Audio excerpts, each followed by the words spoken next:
નમસ્કાર દર્શક મિત્રો, ડીએનટીવીના ન્યૂઝરૂમમાંથી હું હેતલ શાહ આપનું સ્વાગત કરું છું। સમાચાર વિગતવાર જોતા પહેલા એક નજર આજના મુખ્ય સમાચારો પર।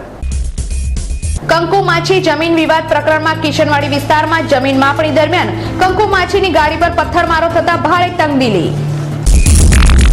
છાણી સ્થિત જિલ્લા પોલીસ હેડક્વાર્ટર્સ ખાતે પોલીસ અને પબ્લિકના સહિયારા પ્રયાસથી રક્તદાન શિબિરનું આયોજન। તો છાણી ગામના ખાનગી પાર્ટી પ્લોટ ખાતે સ્થાનિક કાઉન્સિલર જીતેન્દ્ર પટેલ દ્વારા પણ રક્તદાન શિબિરનું આયોજન। વડોદરા રેલવે સ્ટેશન ખાતે ટ્રેક ચેન્જની કામગીરી ચાલતી હોય ટ્રેનોના પ્લેટફોર્મ બદલાતા મુસાફરોને ભારે હાલાકી। તો વરસાદના પગલે રેલવે ટ્રેકનું ધોવાણ થઈ જતા મુંબઈ તેમજ દિલ્હી તરફની તમામ ટ્રેનોનું સમયપત્રક ખોરવાયું। હવે જોઈએ સમાચાર વિગતવાર। કંકુ માછી જમીન વિવાદ પ્રકરણમાં કિશનવાડી વિસ્તારમાં જમીન માપણી દરમિયાન કંકુ માછીની ગાડી ઉપર પથ્થરમારો થતા આ વિસ્તારમાં ભારે તંગદિલી સર્જાઈ ગઈ હતી।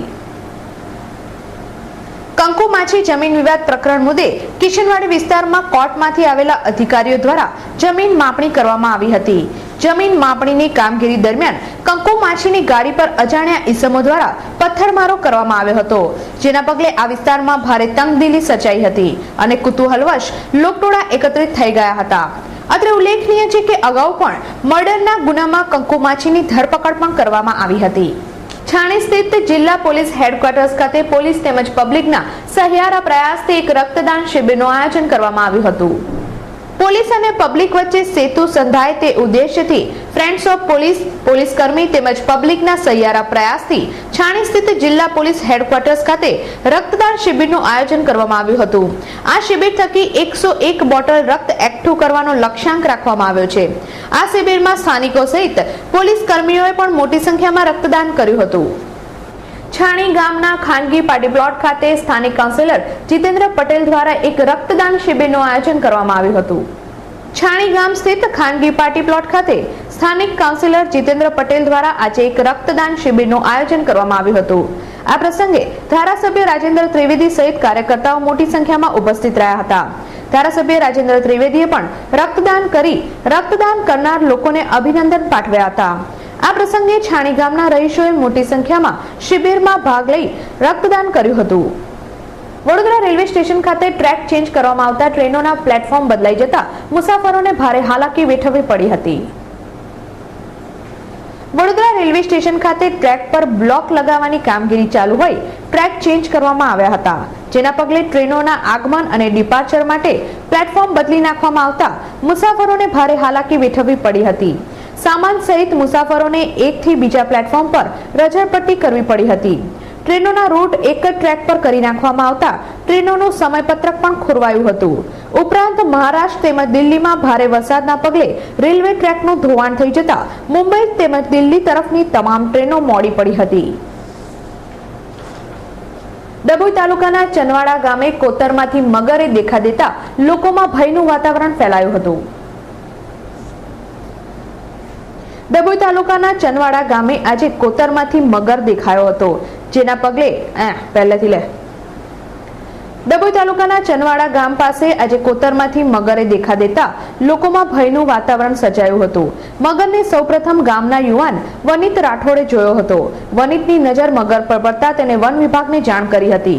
વન વિભાગ દ્વારા 4 ફૂટ 5 ઇંચના મગરને પકડી પાડી ઓફિસે લઈ જઈ તેના પર નિશાની કરી નર્મદા નદીમાં છોડી દેવામાં આવ્યો હતો। માંજલપુર સ્થિત અંબે વિદ્યાલય ખાતે ધરતી વિકાસ સંસ્થાન તેમજ નગર પ્રાથમિક શિક્ષણ સમિતિના સંયુક્ત ઉપક્રમે બાળકોને ડાયરી તેમજ ગણવેશનું વિતરણ કરવામાં આવ્યું હતું। શહેરના માંજલપુર વિસ્તારમાં આવેલ અંબે વિદ્યાલય ખાતે ધરતી વિકાસ સંસ્થાન તેમજ નગર પ્રાથમિક શિક્ષણ સમિતિના સંયુક્ત ઉપક્રમે ધોરણ 5 થી 8 ના બાળકોને હોમવર્ક ડાયરી તેમજ 65 બાલવાડીના 4000 ઉપરાંત બાળકોને ગણવેશનું વિતરણ કરવામાં આવ્યું હતું। આ પ્રસંગે નગર પ્રાથમિક શિક્ષણ સમિતિના અધ્યક્ષ કે રોકડિયા, ઉપાધ્યક્ષ શહેર ભાજપા પ્રમુખ ભરત ડાંગર, સાંસદ બાળુ શુક્લા, મેયર ભરત શાહ, ડેપ્યુટી મેયર સીમાબેન મોહિલે, ધારાસભ્યો તેમજ કાર્યકર્તાઓ સહિત શિક્ષકો મોટી સંખ્યામાં ઉપસ્થિત રહ્યા હતા। કાર્યક્રમની શરૂઆત ઉપસ્થિત મહેમાનોના હસ્તે દીપ પ્રાગટ્ય કરી કરવામાં આવી હતી। ત્યારબાદ મહેમાનોના હસ્તે બાળકોને હોમવર્ક ડાયરી તેમજ ગણવેશનું વિતરણ કરવામાં આવ્યું હતું।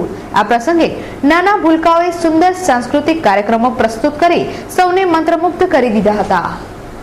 ખંડેરાવ સ્થિત વ્રજ સિદ્ધિ ટાવર ખાતે આમ આદમી પાર્ટીના નવા કાર્યાલયની શરૂઆત કરવામાં આવી હતી।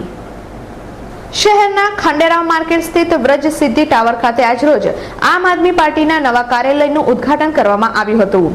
આ પ્રસંગે મુખ્ય મહેમાન તરીકે રમેશચંદ્ર ટીમડી, પૂર્વ આઈપીએસ અધિકારી, પૂર્વ આઈજી તેમજ વડોદરાના પૂર્વ મેયર રતિલાલ દેસાઈ, સંજીવ શ્રીવાસ્તવ ખાસ ઉપસ્થિત રહ્યા હતા. આમ આદમી પાર્ટીના સેક્રેટરી દ્વારા કાર્યકર્તાઓ સાથે પાર્ટીની કામગીરી અંગે ચર્ચા વિચારણા કરવામાં આવી હતી. તેમજ આમ આદમી પાર્ટી પ્રજાના તમામ પ્રાણ પ્રશ્નોનું નિરાકરણ લાવવા સદાય કાર્યરત રહેશે તેવી બાંયધરી પણ આપી હતી. પ્રતાપનગર સ્થિત એકમુખી દત્ત મંદિરને 150 વર્ષ પૂર્ણ થતા હોય તેમજ સંત વાસુદેવાનંદ સરસ્વતી સ્વામીના શતાબ્દી વર્ષની ઉજવણીના ભાગરૂપે એક કાર્યક્રમનું આયોજન કરવામાં આવ્યું હતું. શહેરના પ્રતાપનગર વિસ્તારમાં આવેલ શ્રી એકમુખી દત્ત મંદિરની સ્થાપનાને 150 વર્ષ પૂર્ણ થયા છે. તેમજ સંત વાસુદેવાનંદ સરસ્વતી સ્વામીના શતાબ્દી વર્ષની ઉજવણીના ભાગરૂપે એક કાર્યક્રમનું આયોજન કરવામાં આવ્યું હતું. આ પ્રસંગે 18,000 કરોડ જાપ કરવામાં આવનાર છે તેમજ ભજન કીર્તનનું પણ આયોજન કરવામાં આવ્યું હતું. આવતીકાલે ગુરુ પૂર્ણિમા હોય સવારે 9 થી 1 દરમિયાન અત્રે પાદુકા પૂજન પણ રાખવામાં આવ્યું છે. દર વર્ષની જેમ ચાલુ વર્ષે પણ સ્થાનિક કાઉન્સિલર રાજેશ આયરે દ્વારા ગૌરી વ્રત નિમિત્તે નાની બાળાઓને ફિલ્મ બતાવવામાં આવી હતી. સ્થાનિક કાઉન્સિલર રાજેશ આયરે દ્વારા છેલ્લા 7 વર્ષથી સતત ગૌરી વ્રત નિમિત્તે નાની કુંવારિકાઓ માટે વિવિધ કાર્યક્રમોનું આયોજન કરવામાં આવે છે. દર વર્ષની જેમ ચાલુ વર્ષે સ્થાનિક કાઉન્સિલર રાજેશ આયરે દ્વારા ગૌરી વ્રત નિમિત્તે નાની બાળાઓને પ્રિયા ટોકીઝમાં ફિલ્મ બતાવવામાં આવી હતી. નાની બાળાઓએ ફિલ્મની મજા માણી હતી અને રાજેશ આયરેની પ્રવૃત્તિના વખાણ કર્યા હતા. દર્શક મિત્રો, ડીએનટીવીના ન્યૂઝરૂમમાંથી આજે બસ આટલું જ. આવતીકાલે નવા સમાચારો સાથે ફરીથી મુલાકાત થશે. ત્યાં સુધી ડીએનટીવી પરિવારની સમગ્ર ટીમને રજા આપશો. નમસ્કાર.